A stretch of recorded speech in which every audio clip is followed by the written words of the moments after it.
Well, I guess we knew it was coming, but it's official now.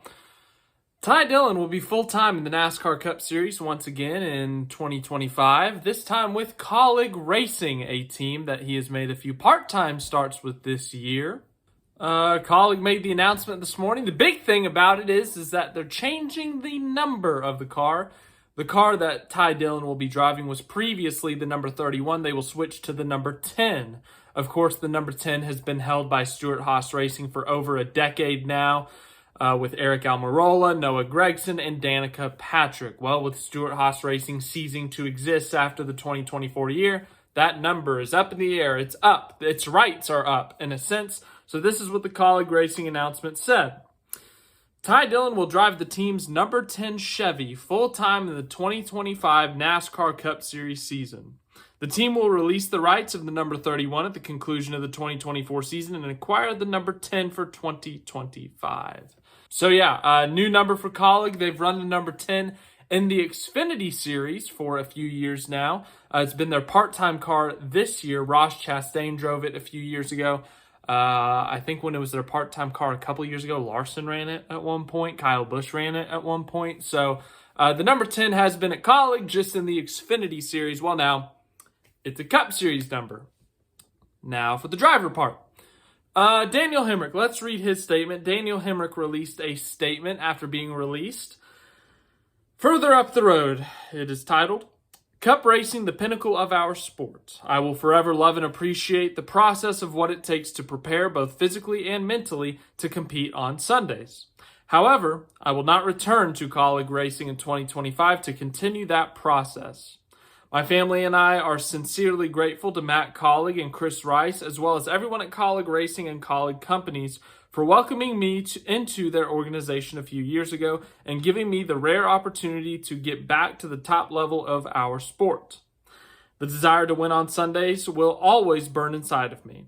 I'm focused and full of intention to finish the last 7 races of this season as strong as we can while continuing to build on whatever the next chapter of this journey holds for me. Matthew 17:20. Daniel Hemric currently sits 29th in the points. He does have 4 top 10s this year, though. He's led 14 laps on the year. Obviously, ended up missing the playoffs. But, yeah, this is certainly a choice by Kaulig Racing. Once again, this has been reported for a while now. I feel bad for Daniel Hemric. I feel bad for anyone losing their ride, even if, they're deservedly getting kicked out or whatever, or deservedly losing their seat, however you want to approach it. It still sucks. Someone's losing their job. Someone's losing their livelihood. I'm curious to see where he ends up now. Obviously, it's kind of late in the year to be finding things, but I'm sure there could be a truck Xfinity opportunity. I don't think he'll be in Cup next year. As for Ty Dillon, though, interesting choice by Kaulig. All due respect to Ty Dillon, NASCAR driver, he's done it. I haven't. You can yell at me for that, whatever you want, but it's quite the choice for Kaulig. Kaulig's talked a lot about how they're trophy hunting and whatnot, and I just don't think this is a trophy hunting move. Once again, all due respect to Ty Dillon, but the numbers kind of back me up here. Ty Dillon has not won a National Series race in 10 years. I'm talking Cup, Xfinity, Truck. He has not won since the Xfinity Series race at the Brickyard 10 years ago. He's won a few truck races, but that was in 2013. And obviously he's never won at the Cup level. So he's run full-time Cup before. He has not met the expectations needed to stay in the Cup Series. He's gone back down. He's done some Xfinity stuff. He was in the Truck Series this year, and the truck he was in made the playoffs last year. They won a race 2 years ago, and he did neither of those things. So, not fully understanding this move to make him a full-time Cup driver at Kaulig. AJ Allmendinger's in the second car. The one thing I will say that's positive about this move is I think it's a positive move to have a full-time driver in both cars, so you can learn and improve each and every week rather than swapping drivers, changing drivers, and having to change your approach each and every week. There's a little bit more consistency. You can figure things out a little bit better.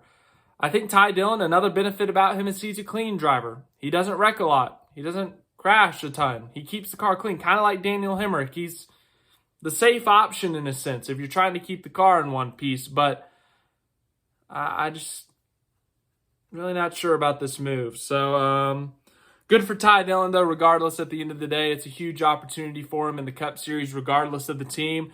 Hope he goes out and proves me wrong. Makes me look like an idiot, but I'm just questioning this move for Kaulig.